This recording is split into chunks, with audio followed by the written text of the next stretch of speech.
Today, we talk rookie tight end tiers. And while there is no Brock Bowers in this 2025 rookie class, there are some names that we are excited to discuss about and are going to be very excited to add to our Dynasty roster. Stick around for all that and more.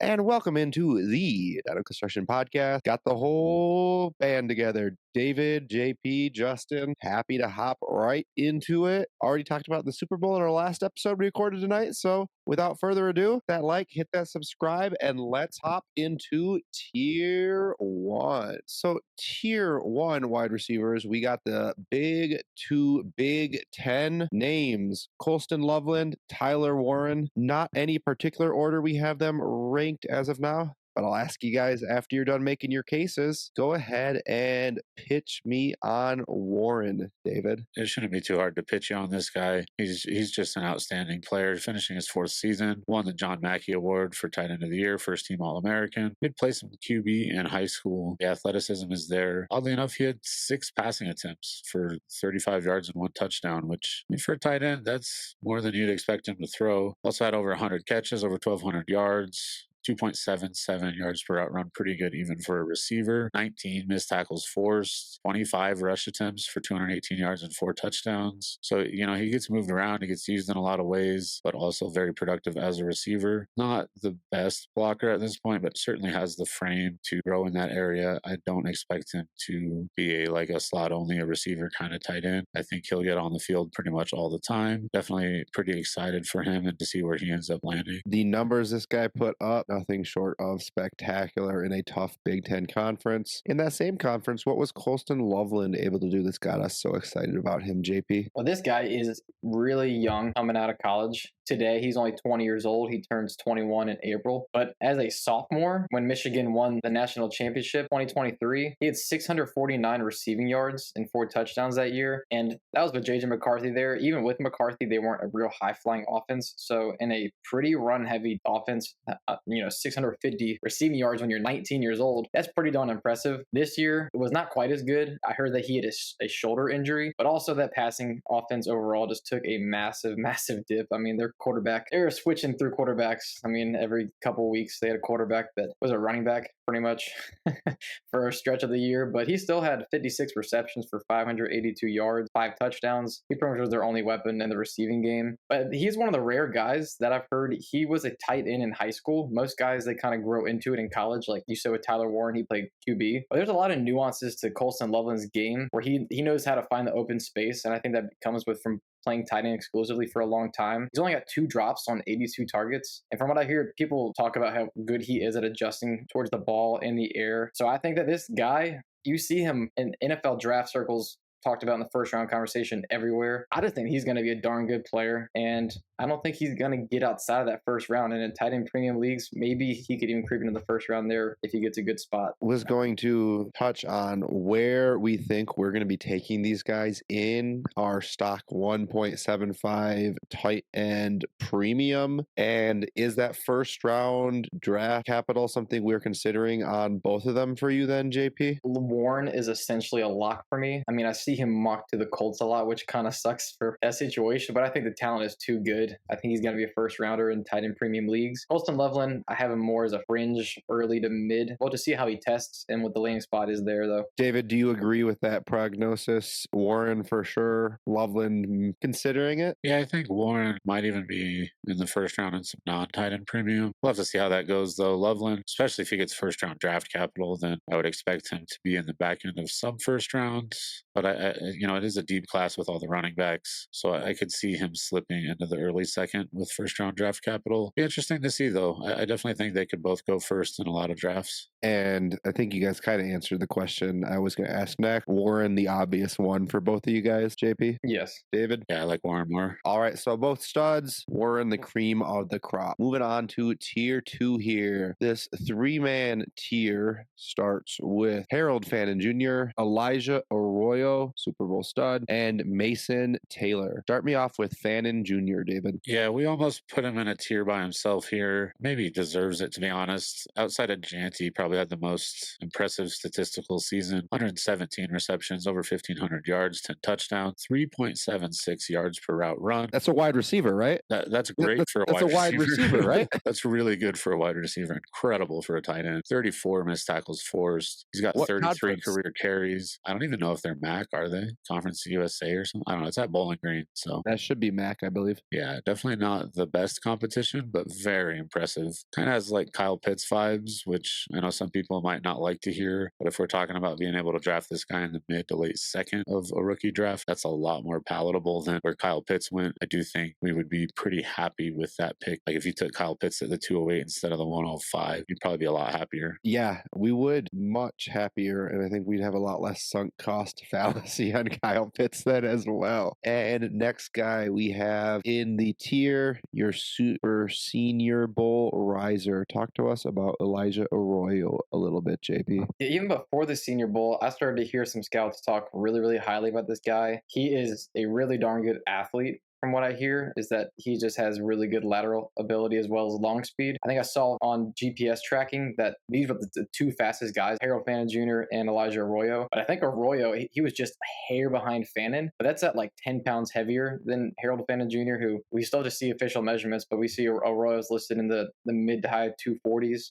and Fan in the 230s. This guy, I think he's somebody that you could use creatively. Like you can use him on whip routes. He's got that kind of agility. He had one of the highest ADOTs in the nation for a tight end, but he also, in YAC, he was 94th percentile. This guy, he's shown some really good stuff. He didn't really do much before this year. 2021, he didn't do anything. 2022, he had an ACL tear. And then 2023, rehabbing from that ACL, just didn't do much. But this year, he had almost 600 receiving yards there with Cam Ward, 7 touchdowns. The 1.7 yards per route run is good, 25 first downs. And I mean, he was the guy at the Senior Bowl that people were raving about. I just think that his movement ability is one that could really get us super excited if he does blow away the combine, which I kind of expect him to do. That is an exciting profile for sure. Would love to see more than the 1 year production, but you got to excuse part of it away with the injury there. And last guy in the tier, Mason Taylor. David, give us a little bit of a insight into him. Early declare out of LSU, had 55 catches, 546 yards, only 2 touchdowns. Really like what I saw. He looks the part. He likes to take on contact. It's hard to bring him down in the open field. Not very shifty, especially compared to the other two in this tier. More of what you think about when you think about a tight end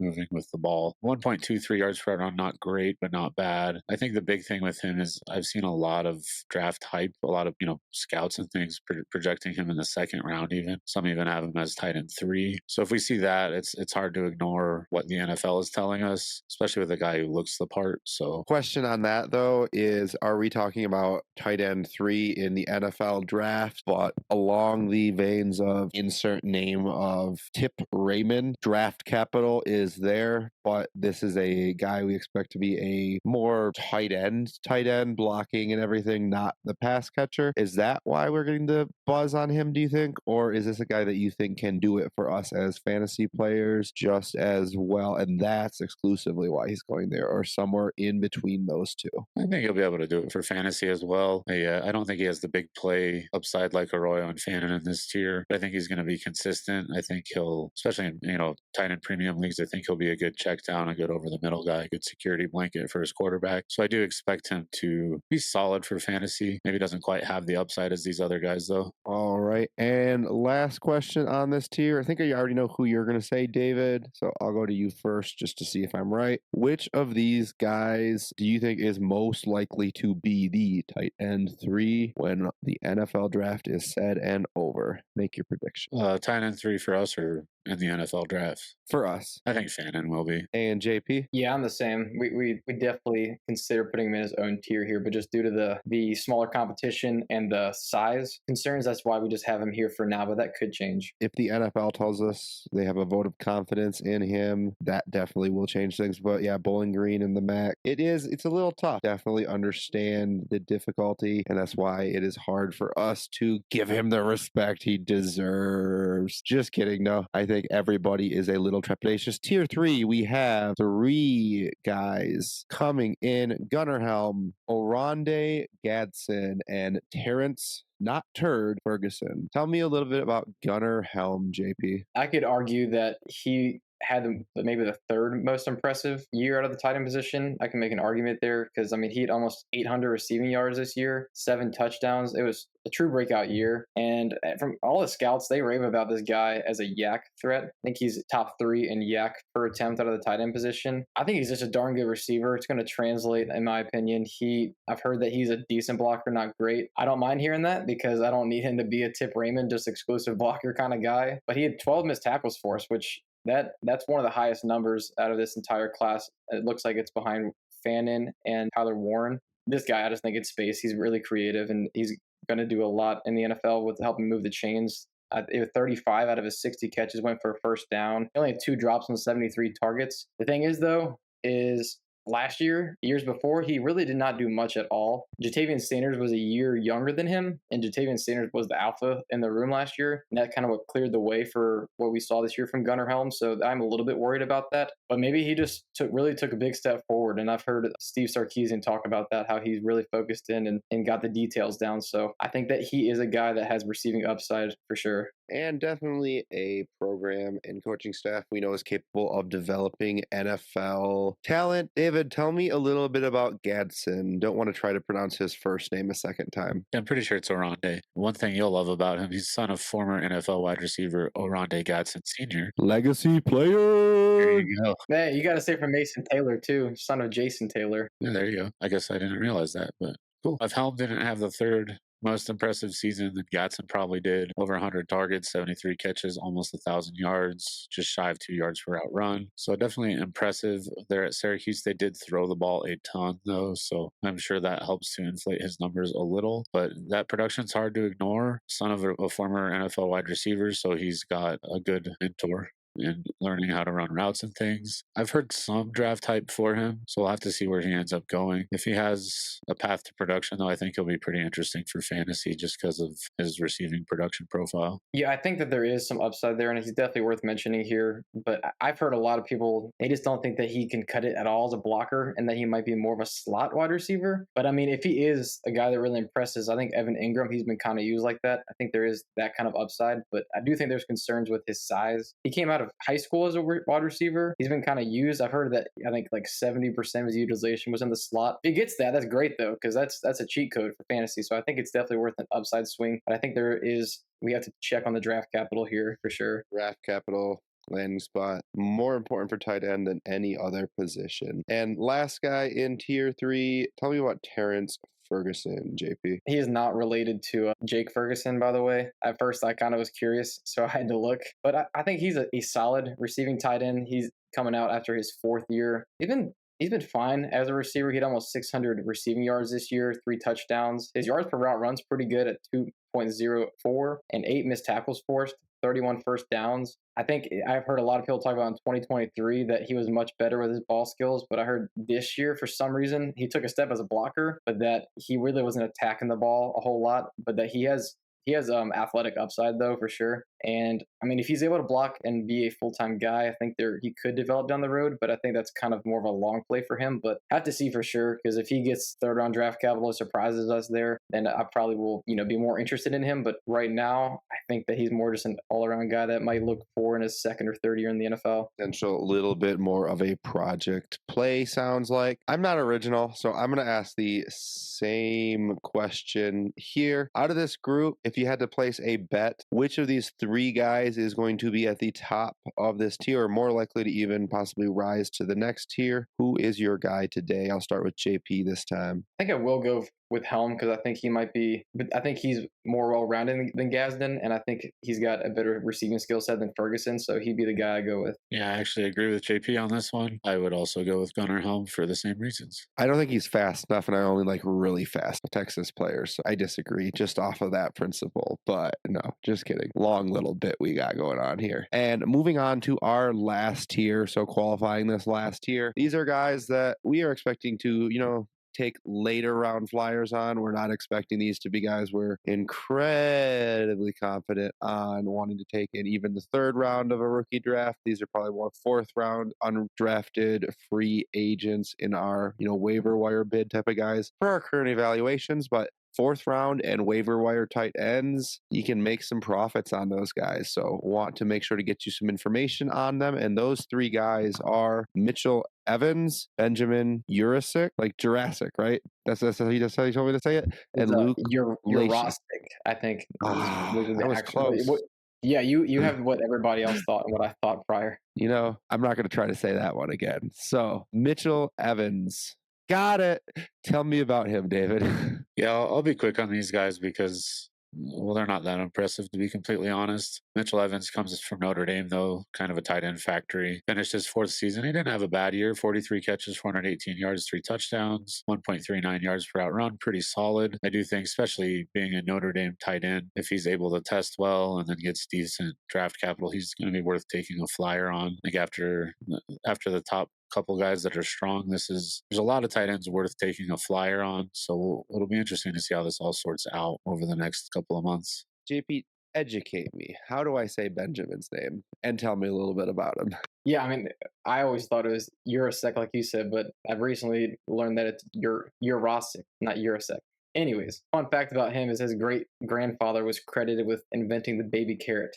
That is why we advise you to draft him, because baby carrots are good for eyesight, helps you catch footballs, fantasy points. Boom. Maybe he's got really good eyesight too. So I don't know. Maybe we got to bump him up. Let me tell you about him. He had a red shirt year his first year in 2020. 2021 and 2022, though, he had over 40 receptions. So he was immediately flashing in his first 2 years actually playing that he does have some receiving upside. But then it kind of just went downhill from there. 2023, things just weren't the same. Then he transferred over to Georgia. He wasn't involved much because they don't use their tight ends a ton in the receiving game unless you're a guy like Brock Bowers. But I mean, there's a deep tight end room. They've lost some luck. He was a fantastic young player. They have Oscar Delp there as well. So wasn't featured much as a receiver. From everything I hear is he really improved as a blocker. He's a little bit lighter at 245 pounds, more like receiving tight end build. But I heard that his positive graded run blocking plays was 79th percentile, which is better than a lot of guys that are 10, 15 pounds heavier than him. So I think at Georgia, with what they're able to do with developing tight ends, that maybe they helped him be more well-rounded. And we saw some receiving upside. We'll have to see if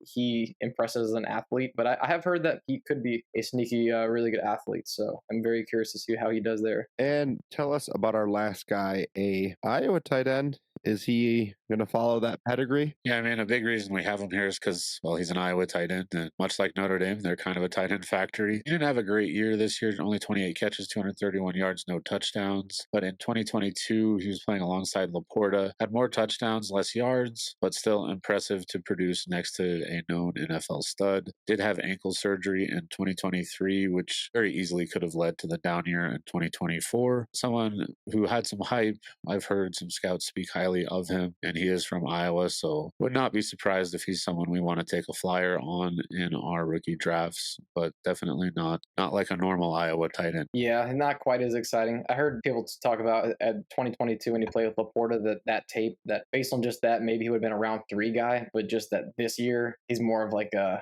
day 3 guy just because it was not good. But maybe with the ankle surgery, maybe that was the issue. But hard to really bet on a guy that hasn't really broke it out and struggled the last couple seasons. Definitely names to keep an eye on. We do love cheap to free swings at tight end, so guys to keep an eye on. Tentatively right now, we're projecting 4th round or UDFAs in our dynasty leagues. Not expecting these guys to be UDFAs in the NFL draft. They're probably worth a day 3 pick, potentially, like JP was saying. Good names to know. Anything else you guys want to talk about tight end related, or are we ready to wrap up here? Yeah, I mean, athleticism is important, so the combine will be interesting. Hopefully we get a lot of guys to test and come back and update these tiers next month with some more information. I definitely think that out of all of our position tiers right now, that this one could be the one that moves the most just based on the combine. Wouldn't expect tier 1 to change way too much, but those other guys, absolutely. Could have a Theo Johnson slide up and then do nothing. He wasn't too bad. He wasn't too bad. As a rookie, it was okay. Yeah, we were just spoiled with some other rookies recently. And thank you for joining us for another episode of the Down Construction Podcast. We hope you found this as helpful for you as it was for us. Please remember to like and subscribe wherever you listen or view. And from all of us here at the Down Construction Podcast, until next time.